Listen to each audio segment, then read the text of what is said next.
అండి మీరు కావాలంటే అందరు రండి, మీడియా వాళ్ళందరూ రండి, మా ఇంటికి రండి. మీరు గతంలో క్లారిటీ ఇచ్చారు, కోకాపేటలో స్కూలు, హాస్పిటల్, పబ్బు కోసం పెట్టుబడి. ఆ కోకాపేటలో స్కూలు, పబ్బు అవన్నీ యాడున్నాయో తెలీదు. ఆ బిజినెస్ మైండే ఉంటే ఎప్పుడో పెట్టేసుకునేదాన్ని.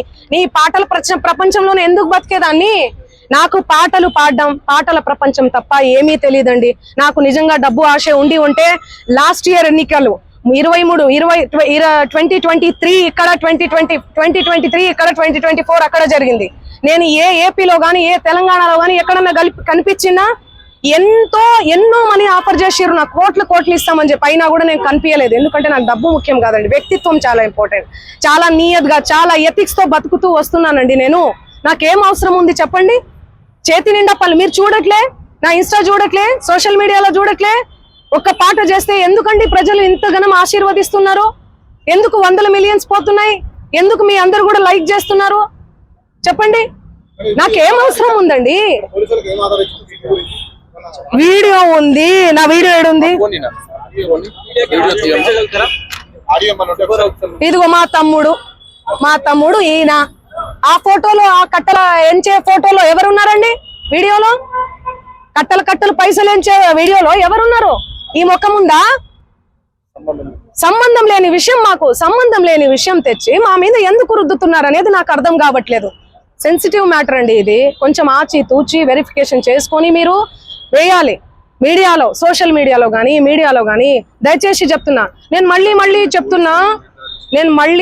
చెప్తున్నా, తనది గిన నాది గిన ఇందులో ఇన్వాల్వ్మెంట్ ఉంది అంటే మీరు ఎక్కడికన్నా రమ్మని చెప్పండి, నేను సిద్ధం. మీడియా మిత్రులందరికీ కూడా చెప్తున్నా, నాది ఇన్వాల్వ్మెంట్ లేదు ఈ కేసులో అని అంటే గిన మీరు ఆ సుబ్బు అనే అడ్వకేట్ ని మీరు ఏం చేస్తారనేది నాకు మాట ఇవ్వాలి. సిద్ధమా? దానికి చెప్పండి, సిద్ధమా? చెప్పండి. మీరు ఇంతగనం నన్ను క్షోభ పెట్టాడు కదా, ఇంతగనం నన్ను హరాస్ చేస్తున్నారు కదా, ఎక్కడ చూడు మంగ్లీ. మంచి విషయాలు ఎక్కడా స్క్రోల్ చేయరు.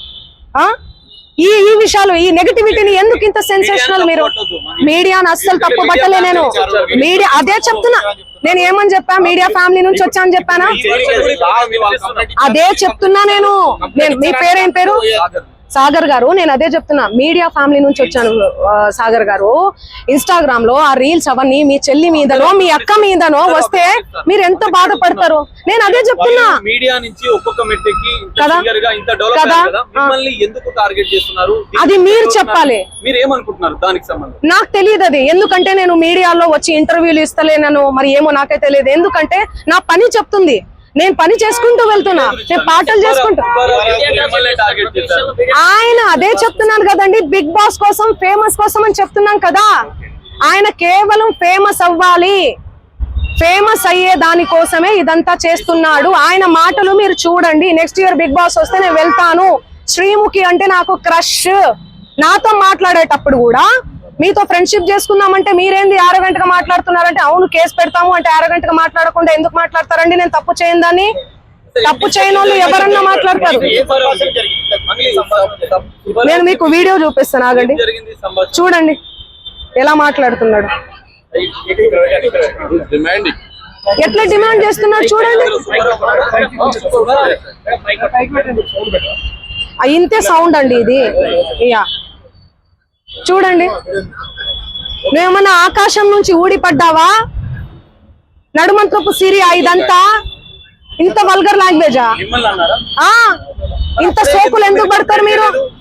ఎలా వస్తానండి? నేను అదే చెప్తున్నా, పనులు ఉన్నాయండి, నాకు ప్రోగ్రామ్స్ ఉన్నాయి. కర్ణాటకకు పోయినాను నిన్ననే. నేను శ్రీదత్త యూనివర్సిటీలో కాలేజ్ లో ప్రోగ్రామ్ కూడా చేశాను. మీరు చూడండి నా అప్డేట్స్ దయచేసి చూడండి. ఇన్స్టాలో నేను పోస్ట్ కూడా పెట్టడం జరిగింది. దీనికి నాకు ఏ సంబంధం లేదు. బాధితులకు దయచేసి పోలీస్ శాఖ వారు న్యాయం చేయండి. నేను బాధితుల డెఫినెట్లీ ఖచ్చితంగా ఉంటా నేను బాధితులకు. ఎట్లా ఫైట్ చేయబోతున్నాము? లీగల్ గా వెళ్తున్నామండి మేమంతా. మా లాయర్ గారు మాట్లాడతారు. నేను ఇప్పటి వరకు మాట్లాడాను కదా, మాట్లాడండి లాయర్ గారు.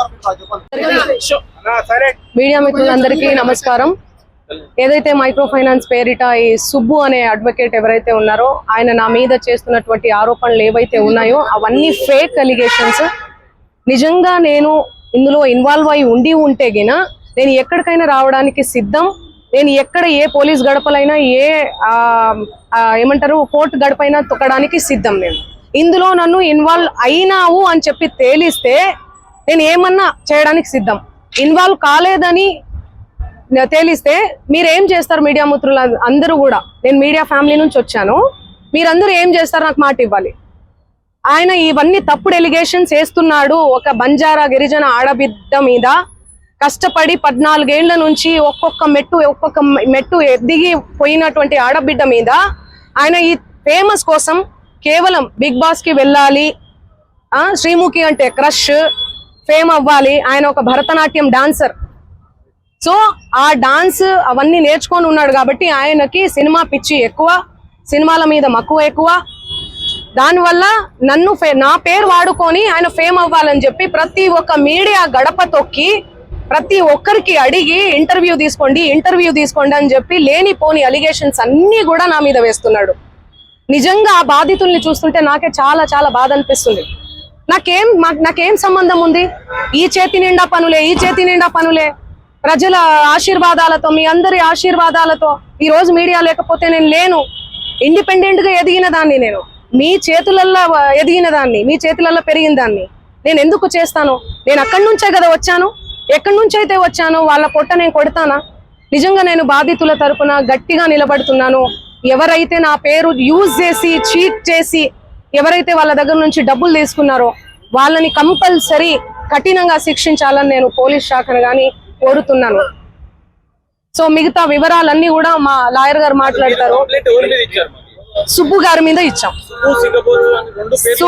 సుబ్బు సిగపోగు పూర్తి నేమ్ ఆయన పేరు. చూడండి, ఆయన పేరు మీద నేను కంప్లైంట్ ఇవ్వడానికి వచ్చాను. ఎక్స్టార్షన్ కంప్లైంట్ ఇచ్చాను ఆల్రెడీ. మేము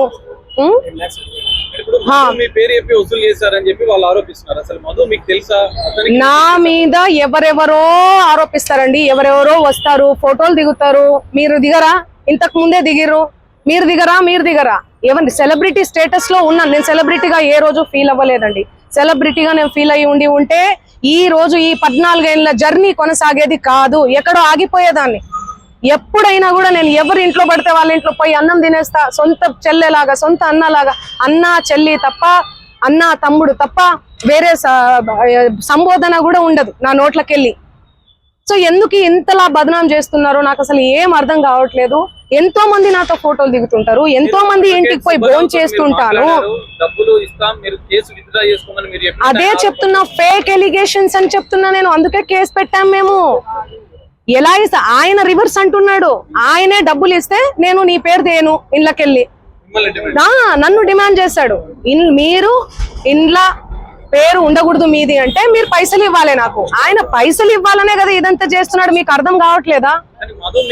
అందుకే మేము డిఫమేషన్ కేసు పెట్టినాం. ఎందుకు సంబంధిస్తారండి? ఎవరెవరో వస్తారు, ఆమె మాకు తెలుసు, ఇదిగో నేను ఫోన్ చేస్తాను, ఇదిగో మాట్లాడు, ఇదిగో నా కోసం పాట పాడింది, నా కోసం ఇదిగో ఇంటికి వచ్చింది, అన్నం తిన్నది.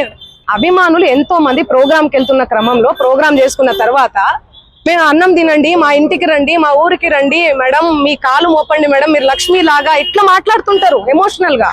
నేను ఎంతో మంది ఇళ్లలో, నేను కర్ణాటకకు పోయినా ఎక్కడ పోయినా కూడా ఎంతో మంది ఇళ్లలో పోయి అన్నం తినేసి వస్తాను నేను. ఎందుకంటే అభిమానం. నేను చాలా చాలా ఎక్కడి నుంచి అయితే వచ్చానో నా మూలాలు నేను మర్చిపోలేదు. ఓకే, సో ఇవన్నీ కూడా ఫేక్ ఎలిగేషన్స్. నేను మళ్ళీ అవును, మా లాయర్ గారు మాట్లాడతారు. నేను ఇన్ని రోజులు మీడియా ముందు నేను మీడియా 100-200 కోట్ల రూపాయలు అంటున్నారు. మీ పేరు చెప్పి వేరే వాళ్ళు ఎవరైనా వసూలు చేస్తారనుకుంటున్నారా మీరు? ఇప్పుడు నా పేరు చెప్పి ఎవరో వసూలు చేస్తారు, నాకేం తెలుస్తుందండి? ఆ కేసు వచ్చాను. ఆయన ఏమంటున్నాడు? ఎలా రెస్పాండ్ అవుతానండి నేను? ఇప్పుడు నా ప్రోగ్రామ్స్ అన్ని వదిలిపెట్టేసుకొని నేను రెస్పాండ్ అవ్వాలా? నిన్న కూడా కేసు పెట్టారు. నిన్న నేను ఇబ్రహీంపట్నంలో శ్రీదత్త కాలేజ్ లో నేను ప్రోగ్రామ్ చేయడం జరిగింది. అది వదిలేసుకొని నేను వచ్చి నేను సంజాయిసి ఇచ్చుకుంటా కూర్చోమంటారా నన్ను? చెప్పండి. ఎందుకుంటారండి క్లోజ్ ఫ్రెండ్స్? మా బంజారా కమ్యూనిటీ వాళ్ళందరూ కూడా ఎందుకుంటే చాలా మంది ఉంటారండి. ఉస్మానియా యూనివర్సిటీ ఉన్నారు, కర్ణాటక యూనివర్సిటీ నుంచి ఉన్నారు. నా ఓన్ చేసుకుంటారు, మా అక్క అని చెప్పి. మా కమ్యూనిటీ వాళ్ళు మేము కూడా మా కమ్యూనిటీ అని చెప్పి నేను కూడా మాట్లాడతాను ఓన్ చేసుకొని, అరే తమ్మి అనుకొని అది ఇది అనుకుంటే మా భాషలో మాట్లాడతాను నేను. కంప్లైంట్ ఇచ్చిన సుబ్బారావు మీద ఇప్పుడు పంజాబ్ కేసులో కంప్లైంట్ చేస్తారు, మీ మీద ఆరోపణలు చేస్తున్నారు. ఇప్పుడు నేను ఒకటే మాట్లాడతాను, మధు మీద ఎందుకు కంప్లైంట్ చేస్తలేరు మీరు? నాకు డబ్బులు వసూలు చేశాడని నాకు తెలియదు కదండి, ఈయన చెప్తున్నాడు కదా. అవును చేసి పెడతాము, అందరి మీద పెడతాము. ఒకరు సిఐడి కేసు ఉంది వాళ్ళ మీద, సిఐడి లో ఉంది ఆ కేసు. 1 year అవుతుందండి. చూపి అన్న, చూపి 2025. మీరు అవన్నీ తెలుసుకోరా? నాకు అర్థం కాదు. టకాటక్కని పెట్టేస్తే నా ఫ్యామిలీ ఏమైపోవాలి, మా నాన్న ఏమైపోవాలి, మా అమ్మ ఏమైపోవాలి? కొంచెం అన్నా మీరు ఆలోచించాలి కదా ముందు వెనక. నేను అలా చేస్తానా? నేను ఎన్ని పాటలు చేస్తున్నా, ఎవ్రీ ఇయర్ పాటలు. కట్టలు లెక్క పెడుతున్నా, మీ తమ్ముడు వీడియో కూడా వైరల్ అయ్యింది. అది మా తమ్ముడు కాదు, అదే చెప్తున్నా నేను. మా తమ్ముడు కాదు, ఎవరు ఆయన? మా తమ్ముడు ఫోటో చూపియాలనా నేను? మా తమ్ముడిని చూపియాలనా? ఫోటో చూడండి, నా ఇన్స్టాలో ఉంటది, అన్ని దగ్గర ఉన్నాయి. తమ్ముడికి మధు కూడా ఎలాంటి సంబంధం లేదండి. సంబంధం అంటే ఫ్రెండ్షిప్ ఉంటదండి. హాయ్ అంటే హాయ్, బాయ్ అంటే బాయ్. వాళ్ళు ప్రోగ్రామ్ కని వచ్చిర్రు, తీజ్ ప్రోగ్రామ్ జరుగుతుంది, సేవాలాల్ ప్రోగ్రామ్ ఉంటది, ప్రోగ్రామ్ కని వచ్చిర్రు. ఆ బంజారా కమ్యూనిటీకి సంబంధించినటువంటి వ్యవహారాలు, ప్రోగ్రామ్స్ ఏవైతే ఉంటాయో అవన్నీ మా తమ్ముడు చూసుకుంటాడు. మిగతా తెలుగు ప్రోగ్రామ్స్, కర్ణాటక కన్నడ ప్రోగ్రామ్స్ ఏమైతే ఉన్నాయో అవన్నీ నా మేనేజర్ చూసుకుంటాడు. సో అది నా ఎంతో మంది వస్తుంటారు. ఇప్పుడు నా పేరు చెప్పి వాళ్ళు వసూలు చేసుకుని నాకేం తెలుసు? నేనేమన్నా రోబోనా, లేకపోతే దేవుణ్ణా, దేవతనా? లేకపోతే నేను చూసుకుంటూ కూర్చోనీకి ఎవరెవరు నా పేరు మీద ఏం చేస్తున్నారని చెప్పనీకి?